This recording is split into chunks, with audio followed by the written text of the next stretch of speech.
Oh, hello and welcome to Anxiety Hacks.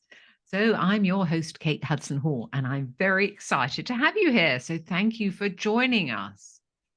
Now, if you didn't know, my new book is out on Amazon. It's called Anxiety Hacks, and it's got proven techniques and tools and tips to help you to be able to calm your difficult anxiety behaviors.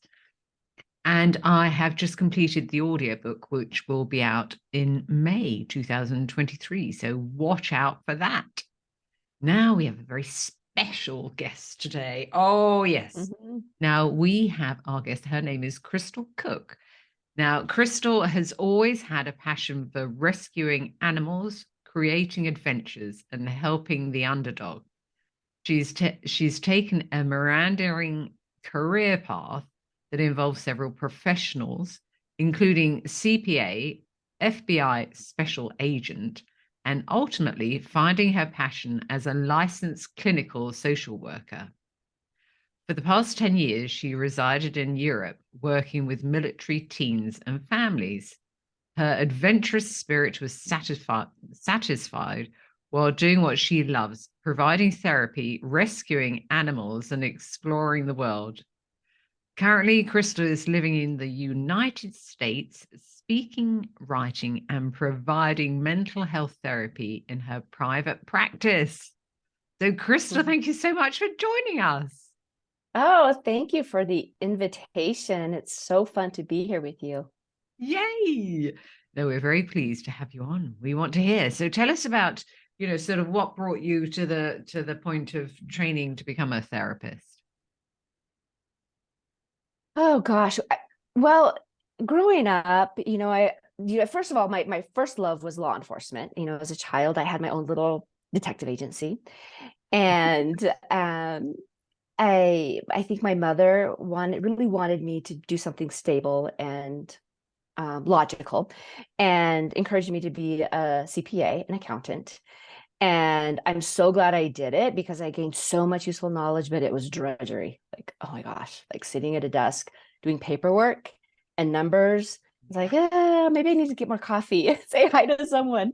And, decided to return to my childhood roots and pursue a career as an FBI agent. And I did that for a few years and realized this is not quite it. It doesn't feel like this is fulfilling my purpose in life. And I think sometimes when we have major tragedies in our life, it really forces us to self-examine. Like, if I were to die tomorrow, is this what I want for myself? I was like, no, this is not quite it. It's like, I'm on the enforcement side, I'm on the law enforcement side, but what about working with people before? Like, what if we can intervene with kids and teens before they make that decision to pursue a life of crime? And I thought that to me feels more purposeful. It feels more beneficial.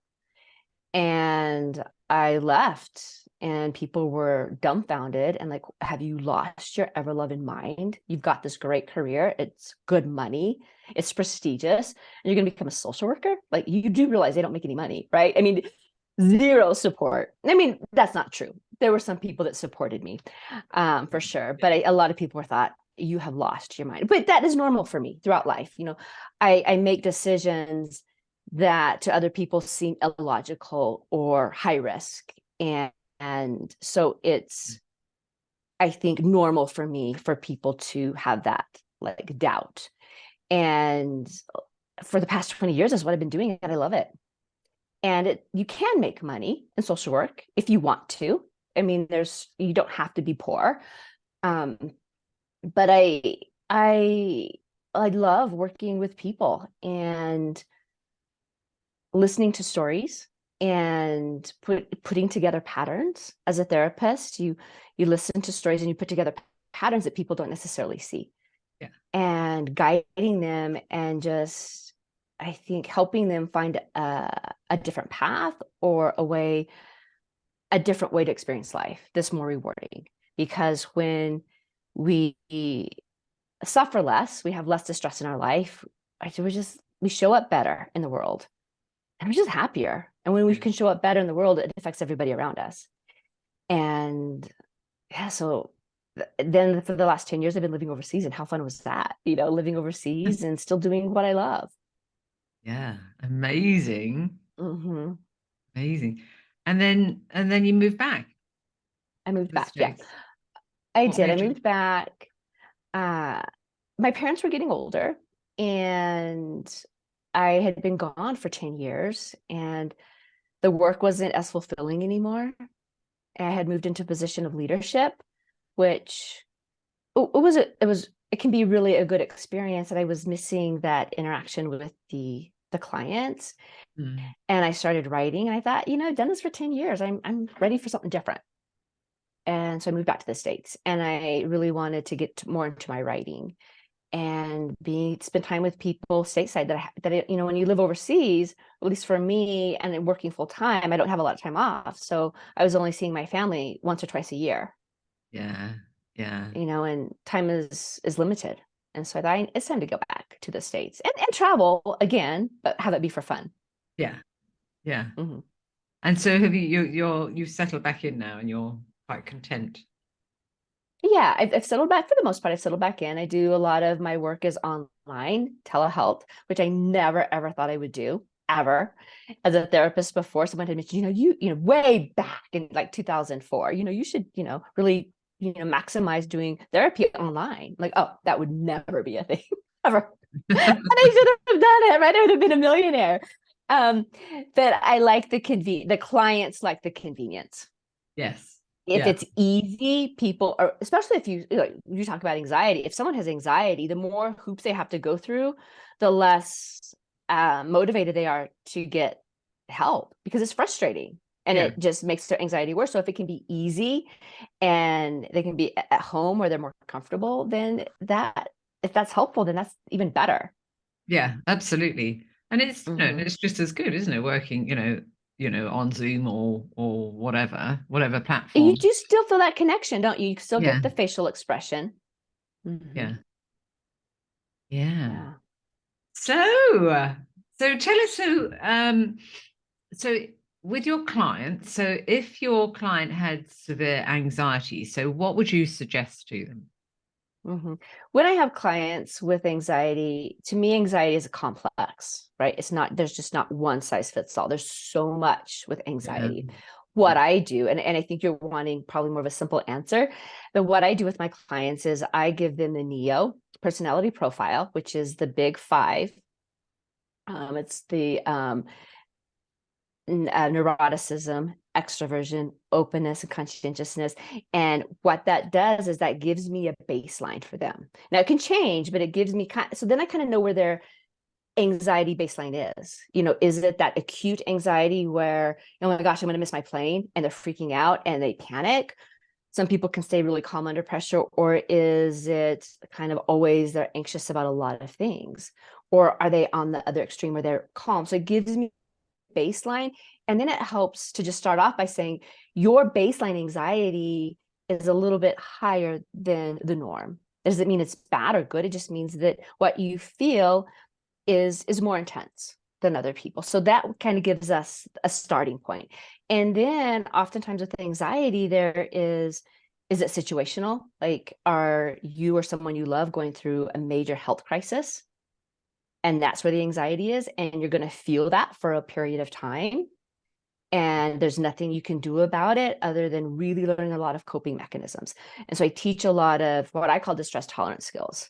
Like, we can't change this, but what we can do is just make it as soothing for you as possible, right? So it would be going for a walk, trying to eat healthy, getting enough rest, taking a bubble bath, doing things that stimulate all of your five senses. And I know you've talked about that before on your show, where you maybe light a smelly candle or smelly lotion if you like smells, or getting a massage or petting your dog, or anything that can just calm you. It's not going to make it disappear, but it can at least calm. It's those self-soothing type of things. Yeah. Or, can distract. Can you watch a funny movie? Can you watch a funny cat video? Can you call your friend? Can you anything so that you don't start spinning in your head, Yes. to get your mind away from this event? So that is if it's situational. Um, Anxiety can come from trauma. right? If you have a traumatic event, then you often will continue to have that trauma. So if there's trauma, then I like to do EMDR. I love EMDR. I think it's phenomenal. Yeah. And there's, neuroscience behind why it works, and it's Yeah. evidence-based. So I So love for it. people that don't know, it's eye movement desensitization reprocessing. Yep. And then you don't have to use the eyes. There's, other ways. It's just stimulating the opposite hemispheres of your body. And it's so magical in a sense on how effective it is. At least I have found that with my clients over the past 15 years. And so if that's the case, once we can resolve the trauma, then that helps a lot of times that anxiety then diminishes. I mean, not 100% probably, but at least to a place where it's more feasible, more normal. And then teach people what to do when there's triggers for the trauma. Now, if you're a child of a substance abusing parent, if you grew up in a household where there was a lot of substance abuse, you're going to likely grow up with a higher level of anxiety because your environment was not stable. It was not always safe. It was chaotic. You didn't have control over your environment. So a lot of times those people that experience that as a child will often develop OCD type of symptoms. They may not develop OCD, but they could develop those type of symptoms, because they want their immediate environment to be as controlled as possible. Absolutely. Right? They're trying to control it, aren't they? Right. And that can show up as an eating disorder. It can show up in many different ways. And it's a coping mechanism that is no longer effective. Yeah. So, when they can learn that, because, if someone's, if everything has to be in place and it's not, there's anxiety, that around it. If I need to work out all the time and I miss a workout, I have this anxiety. So teaching them ways to let go of that control and why it was in place for them to begin with, that this was helpful for you as a child, it's no longer serving you. So sometimes just having an education around it is helpful, because then people are like, oh my God, I'm not crazy. Yeah. Like, Oh my gosh, I didn't see that. Yeah. And they hadn't recognized it in themselves, that pattern, their behavior, and because of what they happened. haven't. Yeah. And I think even just that sense of this is a normal reaction to what I experienced is relieving for people, because then they beat themselves up because they feel crazy. They feel like this is wrong. This is not normal. And why am I this way? It doesn't make sense. And that just having that makes sense to them. That insight is so helpful. Sorry, Crystal, that reminds me of, I always thought, so I had 15 years of bulimia, and I always thought when I was in the depths of it that there was something completely wrong with me and I was just going mad. I had no idea, and that is how I would describe it. I just thought I was going mad, completely insane. Why would I want to, binge and purge all the time? Didn't make any sense. Right. Yeah. And I think what I have noticed over the years with my clients, when it makes sense, they instantly feel a sense of relief. Now, we still have work to do to shift that, but having it make sense, and like what you were saying, I'm not crazy.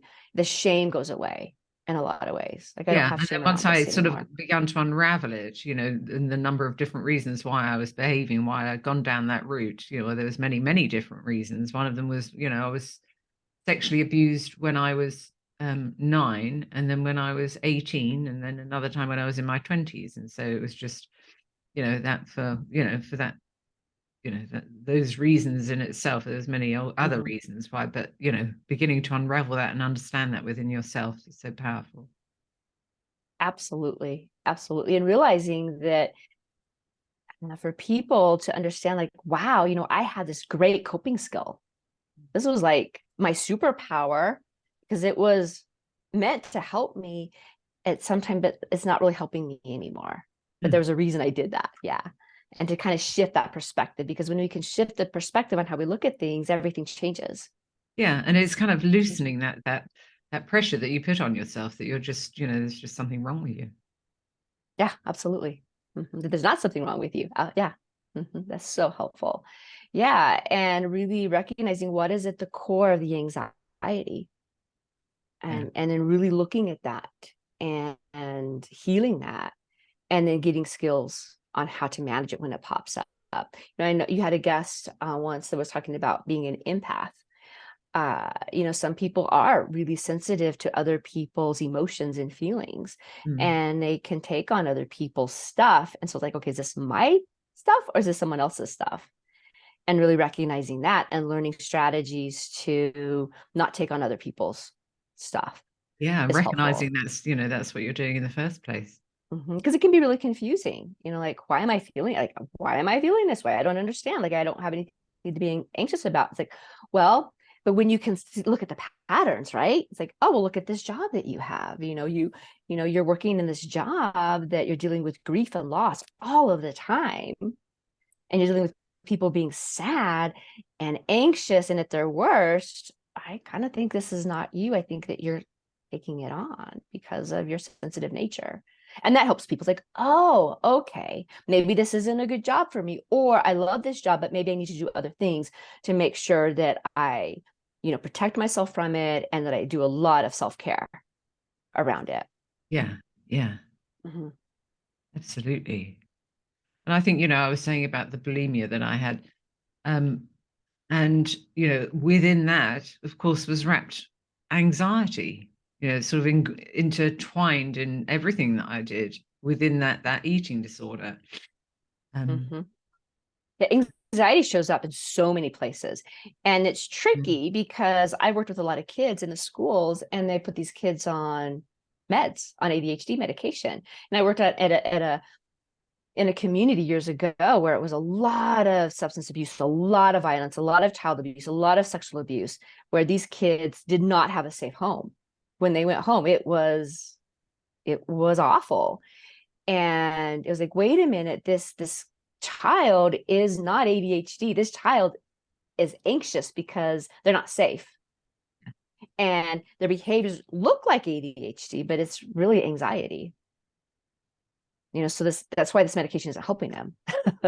Yeah. Yeah. Yeah. And so it's you don't always know what it is because it shows up in different forms. Yes. Yes. Mm-hmm. And so what's for our listeners, what, if they are really having a difficult time with anxiety, and what have you got any sort of ideas or ways that they could sort of take away that would help them with anxiety?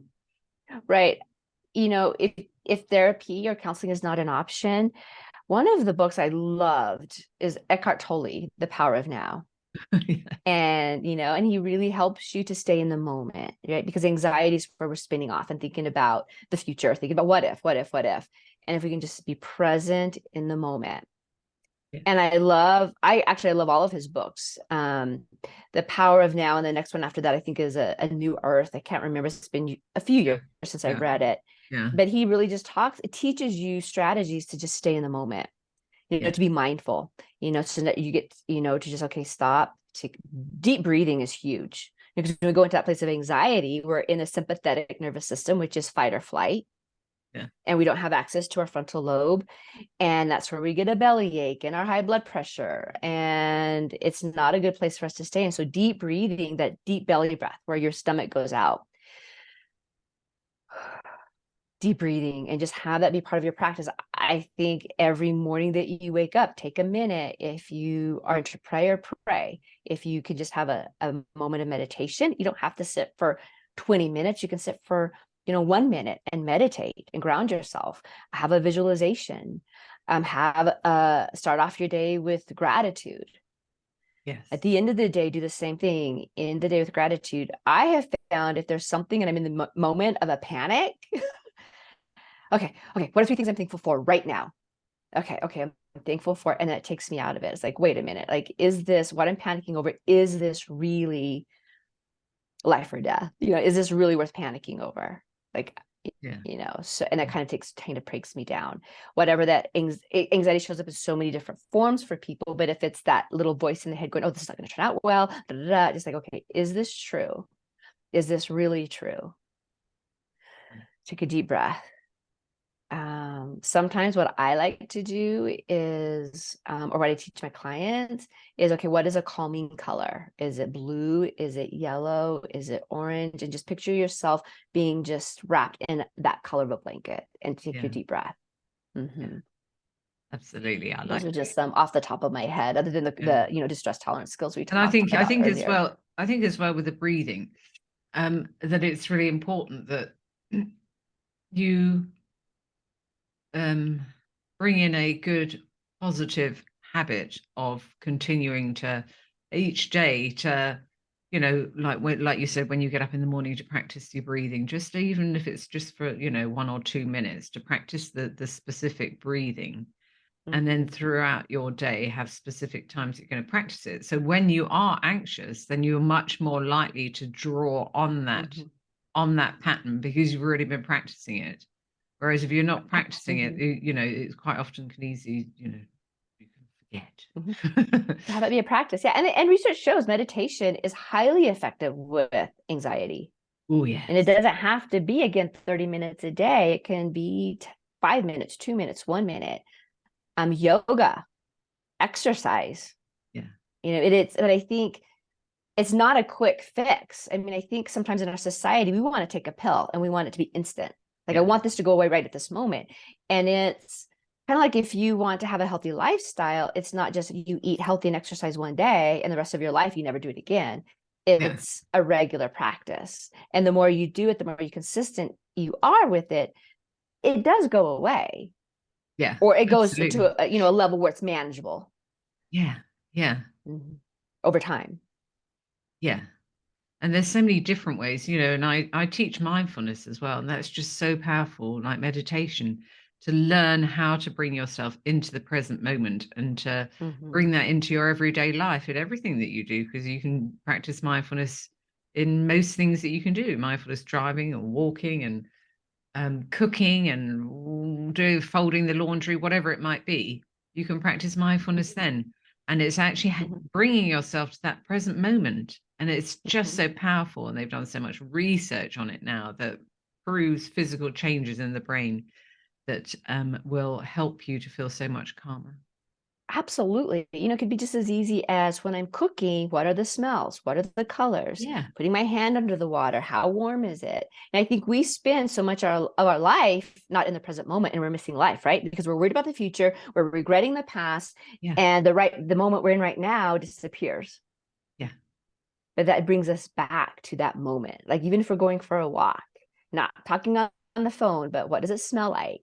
Yeah. What Being aware flowers of, do I see? yeah, being aware of your feet as you walk along. Mm-hmm. Oh, Mm-hmm. yes, absolutely. And then what can you see? What can you feel? What can you hear? Oh, Mm-hmm. yeah. Absolutely. So, Crystal, now you've written a number of different books. So Mm-hmm. please share. So during COVID, before COVID, I was doing a lot of travel writing, and someone had said, you should write a children's book. And I got to thinking, over the years, even though people are unique, our experiences are unique, there are universal things that we experience as humans. All humans, doesn't matter what human you are, you experience it. It's fear.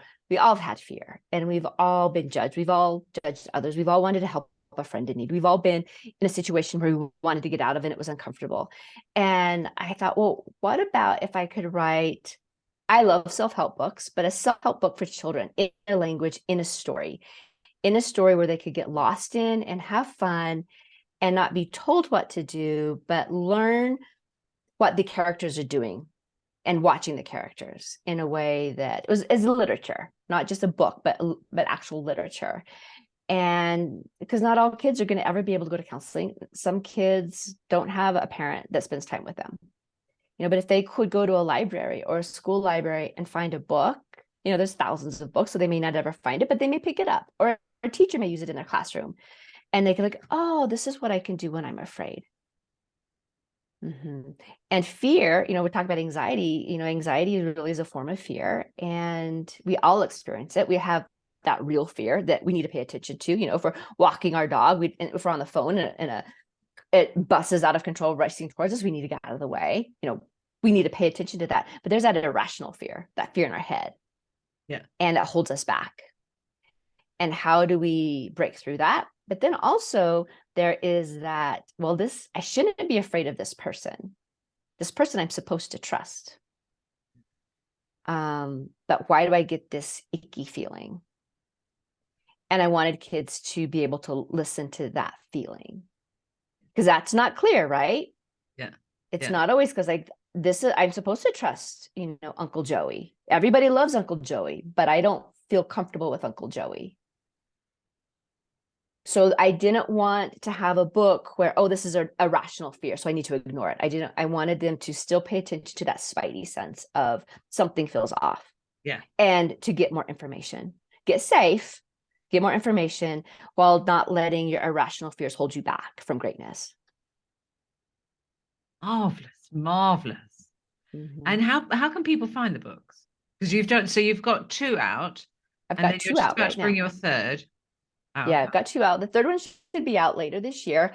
The best place to go is my website, because you can see all the goodies. So it's cristalcook.com, CRISTAL.com/shop. You can also find it on Amazon if you're an Amazon lover. It's available on Amazon. The second book is not yet available on Amazon, because we're just getting the final thing. But you can pre-order everything on my website for a special price, and with some special goodies.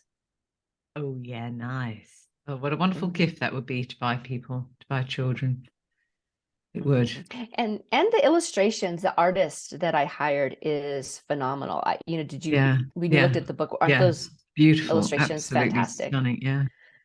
Yeah, she's quite So gifted. how can people find you, Cristal? So your website, so Cristal My Cook. website, cristalcook.com, as well as Instagram, Cristal Cook LCSW, LinkedIn, Cristal Cook LCSW, and Facebook, Cristal Cook LCSW. And where do you hang out most?